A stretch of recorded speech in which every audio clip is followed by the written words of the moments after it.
Isang magandang araw sa inyo mga kalingap, maraming salamat sa patuloy na pagsuporta sa aking YouTube channel. At bago ang lahat, huwag kalimutan i-subscribe ang aking munting channel para lagi kayong updated sa ating mga video at huwag natin kalimutan suportahan ang ama ng Kalingap na si Val Santos Matubang at Kalingap Rab. Ngayon po ay pag-usapan naman natin ang tambalang Edrica, na kung saan ay maraming pinakilig at pinasaya lalo na ang ating mga viewers, sigurado maraming nanghihinayang sa kanilang paghihiwalay sa Kalingap. Ang dami na nilang nagawa at maraming magagandang memories ang na-share nila sa ating lahat. Todo effort kasi silang dalawa sa Jowa Challenge, kaya marami ang nalulungkot sa ngayon.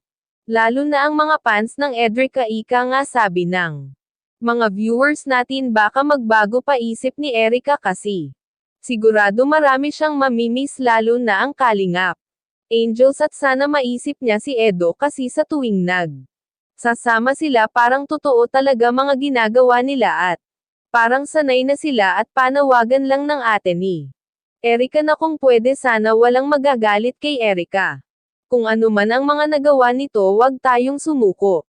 Laban lang, baka mga ilang araw lang ang hihintayin natin, baka mga ilang araw lang kasi alam naman natin na maraming tulong ang kanilang natanggap ng dahil yan sa Team Kalingap. Pero wala naman problema kung ayaw niya na magpa-vlog, nasa kanya naman ang lahat ng dedisayon mga Kalingap. Hindi naman po natin pwedeng diktahan si Erica kung ano dapat ang gagawin niya. May malaking problema yan si Erica, hindi lang niya lang masabi kasi at hindi niya ata kayang kausapin sila Kalingap Rab, o kaya naman kahit kay Kalingap Edo na lang. Total lagi naman silang magkasama, nahihiya lang talaga siya at malalaman din natin kung ano ang punot dulo ng kanyang pagbitaw sa Kalingap Angels. Hayaan na lang muna natin siya na makapag-isip-isip at baka nga focus muna siya sa pag-aaral, kaya ganun na lang ginawa niya. Abangan na lang po natin kung ano ang magiging resulta ng kanyang pagbitaw sa Kalingap. Importante andyan lagi sila Kuya Rab para intindihin siya at laging bukas ang kanilang pinto para tanggapin siya muli. Yan lang po muna, maraming salamat po.